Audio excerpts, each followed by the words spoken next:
Hello, this is Tom Jacobs. I'm on the web at tdjacobs.com and also healingsuicide.com. And I'm an evolutionary astrologer and a channel and a medium and an energy worker.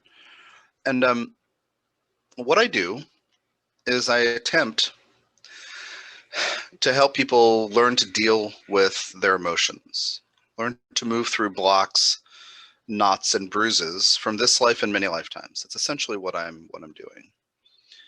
Because that's what I'm doing for my work, my living at this phase of my life, I get taken through a bunch of different processes to deal with my own emotions.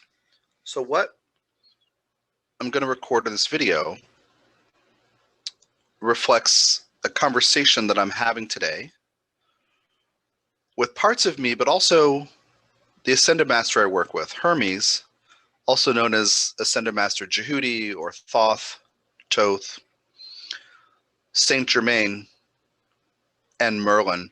Saint Germain, of course, this one face of this being, of this consciousness who is not embodied, and when not embodied, meaning has lived human lifetimes, but when not embodied, hangs around to help us understand things. And Saint Germain, that frequency, is the keeper of the violet flame of forgiveness.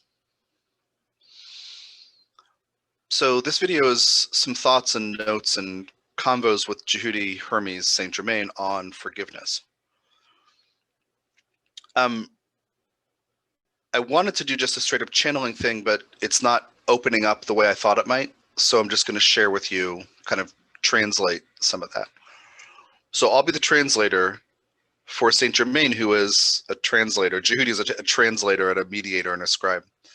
I am working with Programmed Amethyst right now because I was just having a conversation with my girlfriend about something that weighs heavy on my heart.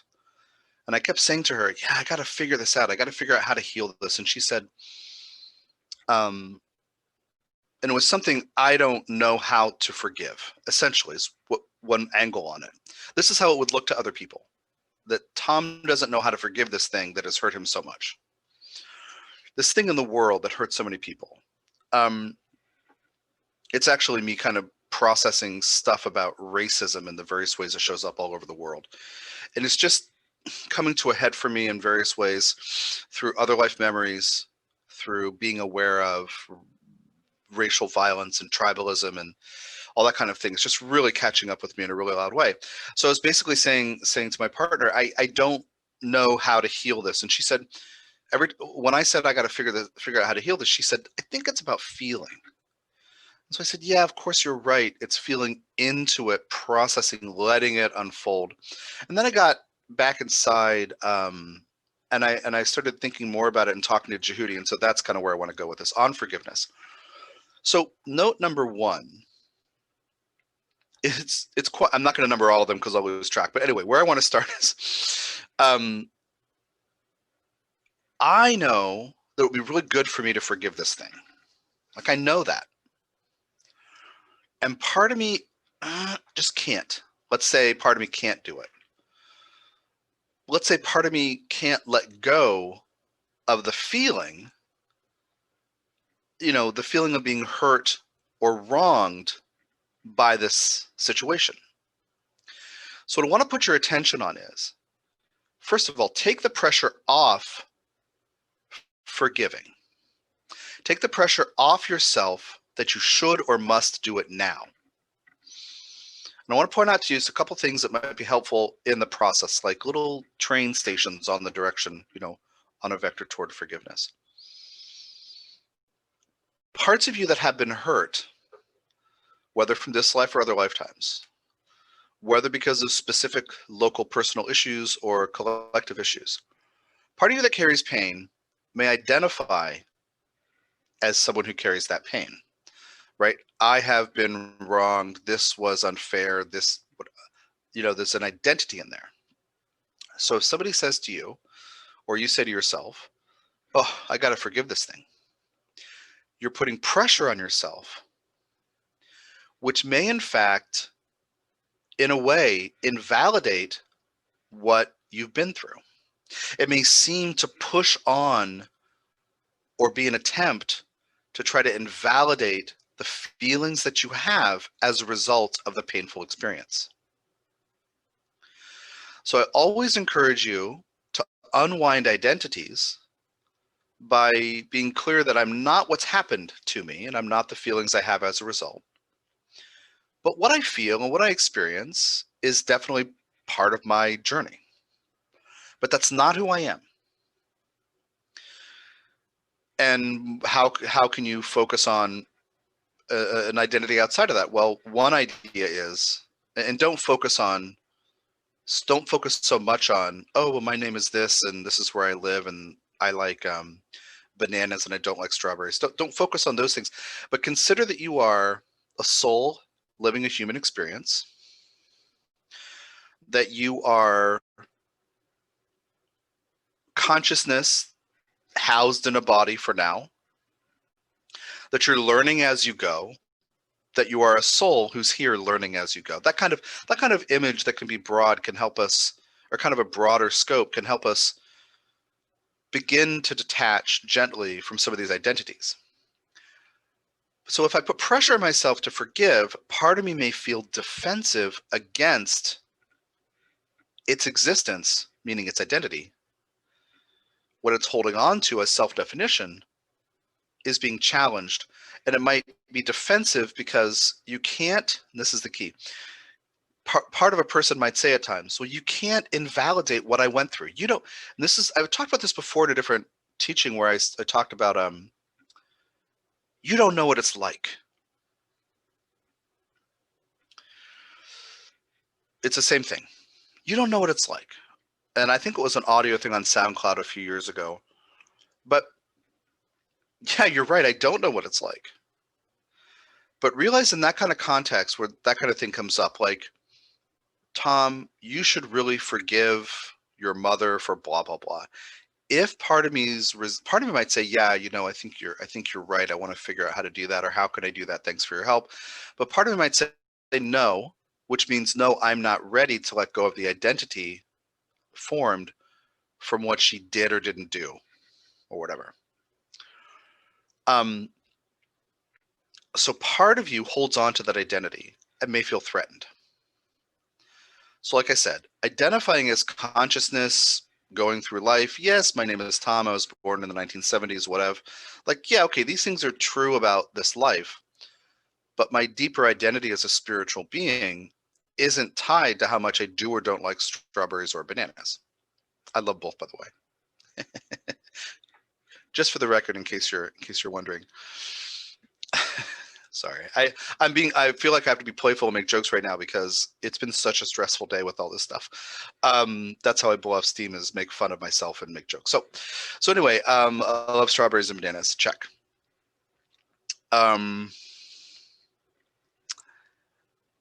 So those parts of you need to be heard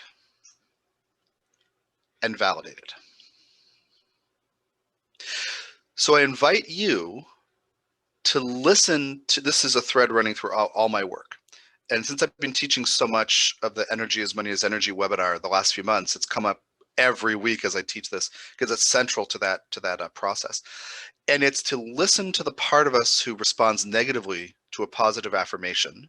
The course is centered around these sets of channeled affirmations, which are meant to push your buttons. To listen to the parts of you that come forward with resistance and defensiveness or pain or anger, tears, or you don't know what it's like, but not believe them. Listen and choose not to believe what they say as truth. Listening to this part of you as somebody who's been through something and needs to be heard, in other words, validated. So think about that context. When it comes up, you don't know what it's like. What that person is really saying, whoever says that, is, you don't know how it feels. You don't know the enormity of what I've been through. You don't know how up against the wall I am regarding this pain or this anger or whatever, and I don't know what to do with it. And you don't know how hard it is for me to go through this or for me to carry this. And you're right. You don't know. Or the person's right. You may not know. Or if you say it, yeah, you're right. The person doesn't know. The other person doesn't know. But to listen to those parts of you makes them feel heard and therefore validated. Okay, that's like one chunk. Another chunk, another numberless chunk. So these are bullet points, not a numbered outline. You're the only person on the planet who can validate your feelings. Like, you're the only person who really does know what it's like.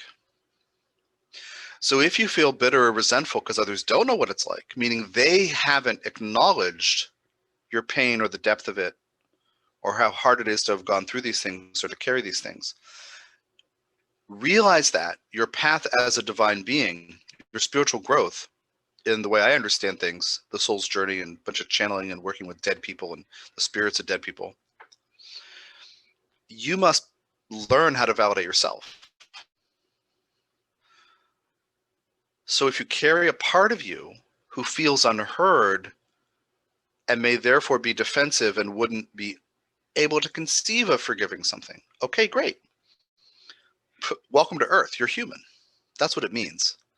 So the next chunk is, don't judge yourself if you're resistant and defensive and can't let the thing go.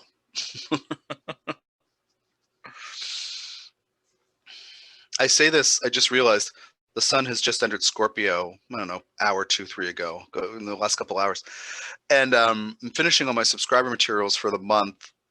So I haven't gotten into the transition from Libra to Scorpio, but this is a little part of it. Scorpio feels so deeply sometimes, like when you're living through a Scorpio time, but also if you have Scorpio planets in your birth chart, a planet in the lens of working through the lens of Scorpio can feel things so deeply that it's really hard to feel the things because it's so deep and intense, and it takes time and energy, and it requires that we look inward. And sometimes we don't want to get lost. We're afraid to get lost in some intense, deep feeling. So then we don't want to share it with others, and we're afraid to risk sharing it with others sometimes because it hurts us so much. I'm not going to hurt you with it. A, I care about you. B, I don't want to be the person who hurts people. So even living in a Scorpio time, I mean, most of people who are watching this will see this beyond the sun in Scorpio of 2020, but that one solar month. But you are the only person who can validate that you have the right to feel what you feel. To really get settled into and validate that the fact that you feel something, or that you feel particular things like anger, defensiveness, resentment, bitterness, whatever, anything, you're the only one who can accept that there's nothing wrong with you that you feel such things or that you feel them so deeply. So I'm inviting you, I guess on this first day of Scorpio 2020, to be willing to listen to these parts of you without judgment. Listen to them and not believe what they say.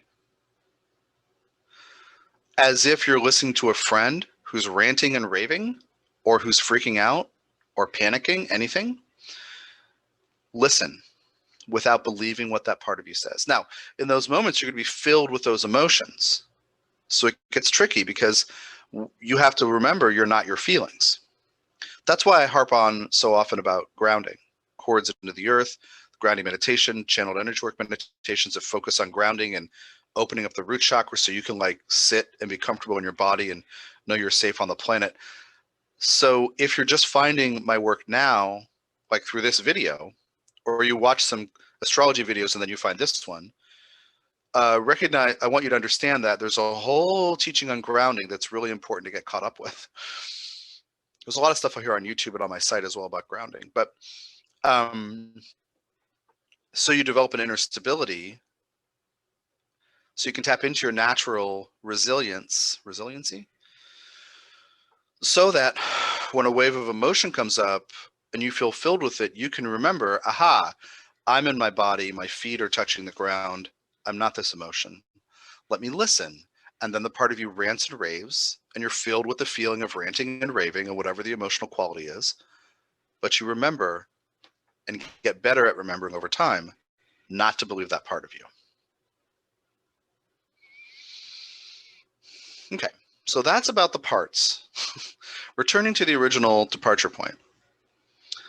If I tell you, or if somebody tells you, you should forgive this thing, or you need to forgive this thing for your own health and well-being, or to move forward in your path, it's really important that you forgive this thing, right? Personal, local, or global. It is never that you should invalidate that you feel that you can't forgive. Like don't ever invalidate that. It's never about that. We have a Judeo-Christian forgiveness, especially kind of on the Christian side of forgiveness. There's a kind of vibe and a groove where we're supposed to, I can't speak for all Judeo-Christian or Christian peoples and traditions, but I'll just say that there's a thing about how forgiveness is so important, right? It's so important. And yet there are scorpionic parts of you who maybe feel that would invalidate your experience.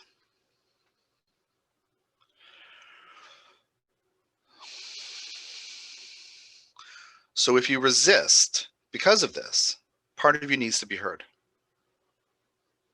How long will it take? Nobody knows. Just like dealing with grief in the grief videos. No one knows how long it will take. In other words, there is no answer because you have to go into it. You have to feel it. So acknowledging what you've been through, acknowledging that you have the right to feel what you feel, is a beginning place. Okay, then moving on. So that's the parts of self, the resistance. Okay, then the next block of word stuff here. Let me see if I can keep my train of thought. I want to pause the video just to make sure. Okay, there we go. Okay, I paused it and just kind of regrouped. But this Mercury retrograde thing is really making me a little scattered, so I might lose it again.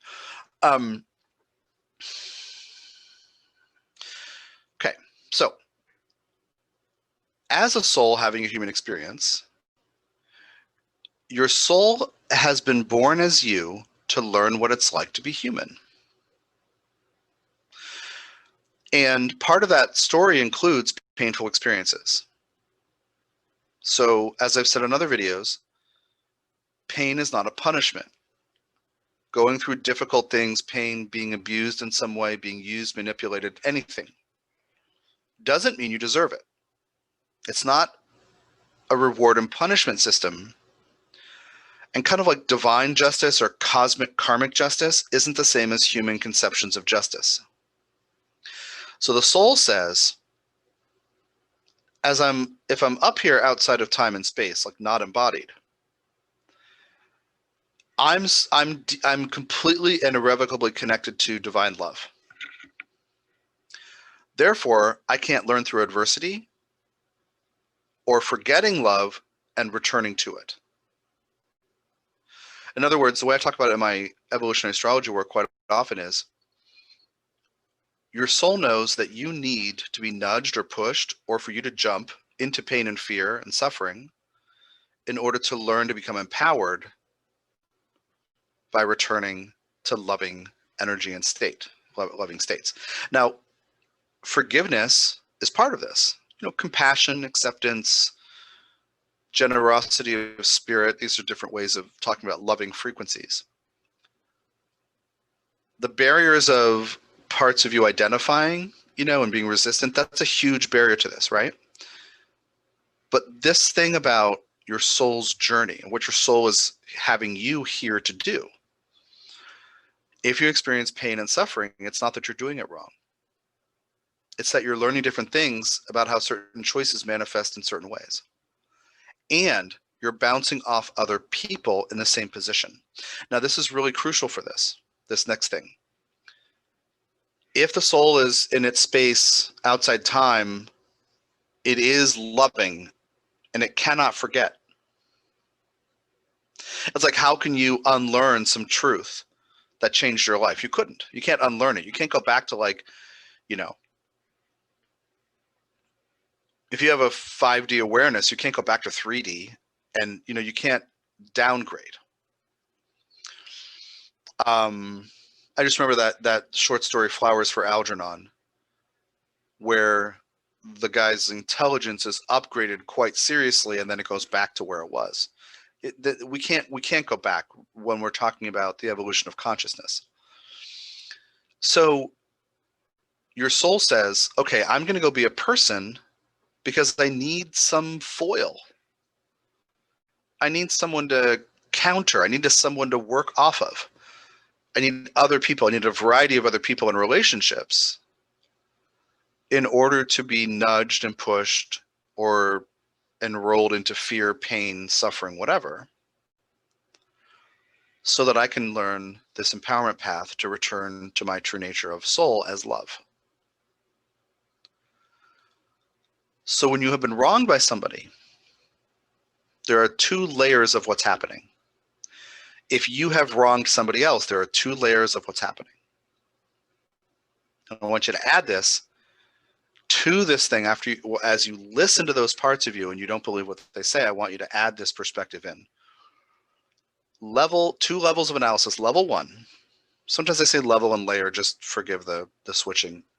I think I want to say level.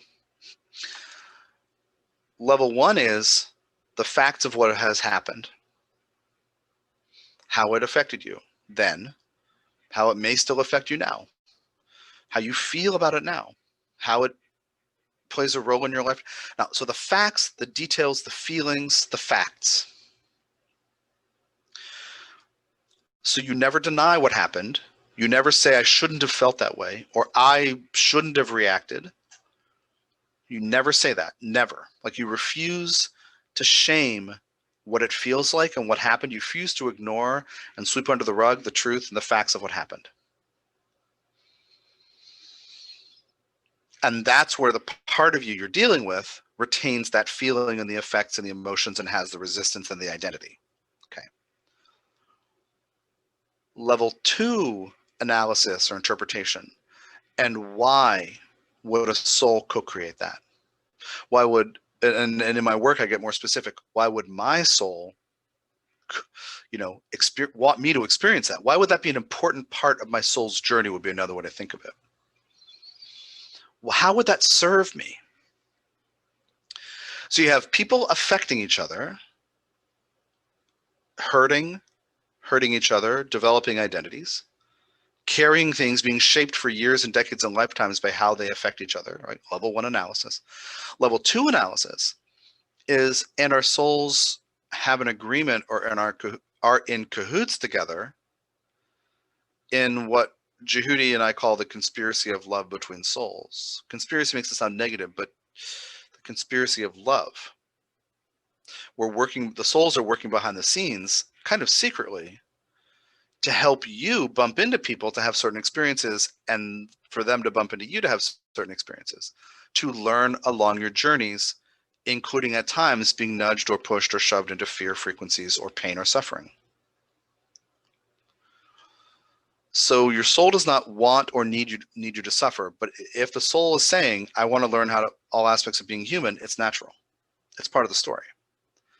So again, pain and suffering aren't punishments. They're part of your learning as a divine being what it means to be human, to go through things. What will it take for me to become empowered through loving? And so forgiveness throughout human history, of course, plays a huge role in this, right? Right? Judeo-Christian teachings, really codify it in a certain way, especially Christianity. But this is a human thing. How can I figure this out? So you never invalidate what you experienced and how it affected you. That's basically where we go with this. How can I get to forgiveness? Do what I told you to do earlier in the video. Okay. So anyway, these most impactful experiences that you've had, these most serious things that have left marks, that have left you feeling low self-esteem that have left you feeling judging of yourself or fearful of others, or that you can't trust others or can't trust yourself. These things that have created pain and suffering, whether you've done things or others have, or you've done them together, your souls are in cahoots together. So you learn, so you have many opportunities to learn how to go from fear and pain, etc., into acceptance, compassion, love, etc. So the other level, the bird's eye view, level 2, on the identities developed from painful experiences with others, how can I forgive this? You could only experience that original thing that you haven't yet or can't forgive because your soul is learning through that experience.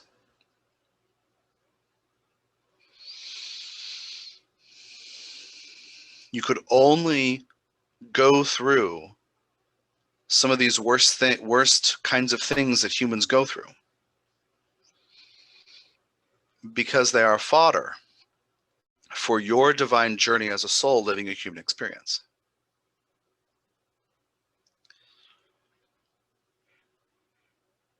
So, level 1, the facts of what has occurred, how those things have affected me, how they affected me then, how they shaped me, how they may still affect and shape me now.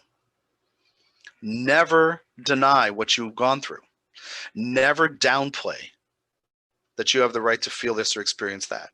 You do. It's part of the story. You're not wrong if you haven't forgiven it yet.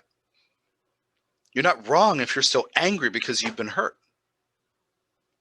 You're not doing it wrong.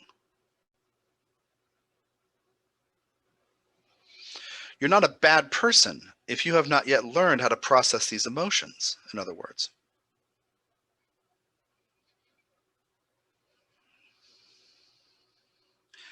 So the answer is love. But your experience as a soul learning how to be human includes all kinds of self-validation. So in other words, level 1, let me acknowledge how it felt and let me give voice and expression to what it feels like, to what happened, what I felt then, what I feel now, how it still messes with me, how it still bothers me, how I can't, but that's the ranting and raving, giving voice to it, which is what I was doing today in the car. I was actually parked outside where we live on the phone with my girlfriend. I couldn't like walk. I was so upset. I couldn't like, and I was ranting and raving 20 minutes in the car, and then I was able to come in. But I had to give voice to that part of me that's not who I am, but needs to be heard. I can't forgive the thing. I can't let it go until I hear that part of me, right? So that's level 1. And then level 2, let me ease into acceptance that the thing could only happen because it serves our learning journey. Because it serves my learning journey. I say our like the human collective, or everyone's in the same boat. Your journey, my journey, our journeys.